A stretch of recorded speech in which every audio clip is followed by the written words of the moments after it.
Hello everyone, it's Yelling Jr. How you guys doing? This is coming out of yesterday. One of Sean Diddy Combs' lawyer actually was filing a motion and a petition to the court asking to actually have the lawsuits and the people who's filing the lawsuit to the victims to go ahead and identify themselves, the alleged victims, and they believe that will be appropriate for this case because now they still remain anonymous. And as you guys who actually continuously to follow this case, I mean, it's like constantly something new happening every single day. I mean, that the feds are putting down the stuff that's coming out on social media. Now, some things might not be true. We don't know. It's still alleged because you don't want to just go by here he say she say stuff.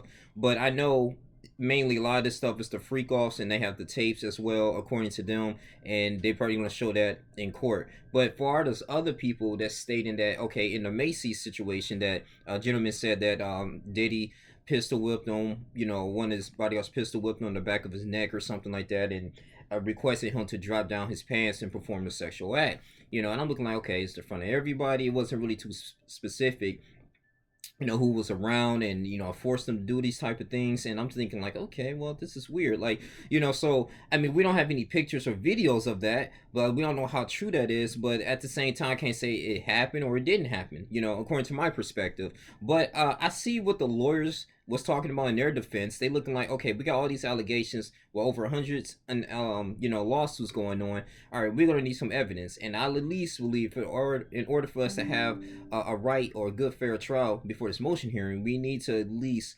identify the victims. All right, and then we can go from there, because we can't just we can't say he say she say. This guy is a billionaire, and they got to figure this stuff out. They got to figure out, okay, what's true and what's not true. Now, they did bring up too one of the cases, so you can actually review this on Twitter.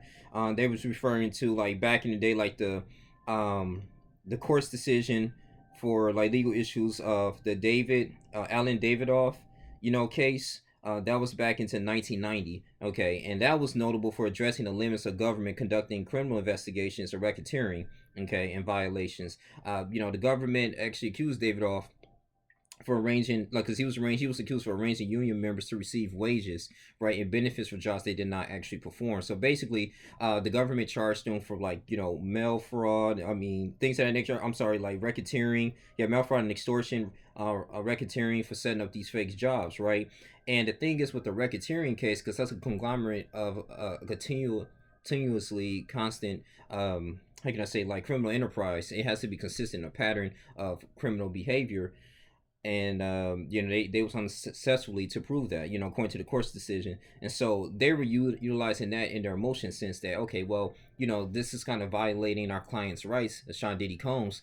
We have so much of this, some of these lawsuits, and a lot of this stuff's not even in the indictment. So I kind of see what they were coming from, and I do believe they have the right to actually know the victims, at least who's claiming it, so they can at least have a foundation on what's going on at the end of the day, man. So I'm not saying like their stories are made up or nothing, but I mean, just hearing these stories is crazy, man. And also to the United States versus Borovnovsky, that was actually inside the motion hearing as well, and that was a 1988 case. That was for addressing issues of criminal fraud, evidence disclosure, and the obligation of the government provide for fair notice of charges of the defendant.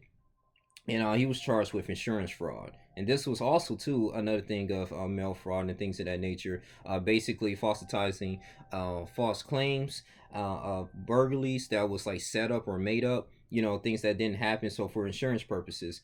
But the thing is too, the court decision decided that they failed to provide sufficient evidence, and so they had to throw the case out in that situation. So they was kind of advocating for that as well. Like, this is like a prime example. We don't want our client to be a subject to those type of cases that happened in the past. So something that I kind of learned as well, it was a violation of defendant's right to a fair trial. So I think this is what they were advocating for. Like I said, Sean Diddy Combs has a strong legal team. As I wrap this up, so it's going to be really interesting how this come to play though. But yeah, man, you guys continue to like, comment, subscribe, share this video too. I hear anything else, I'm pretty sure as we speaking right now, it's another lawsuit that's going on. Just hearing people's testimonies and some people's stories, I actually kind of believe. Like I talked about the Tiana's testimony. She talked about that a couple years ago.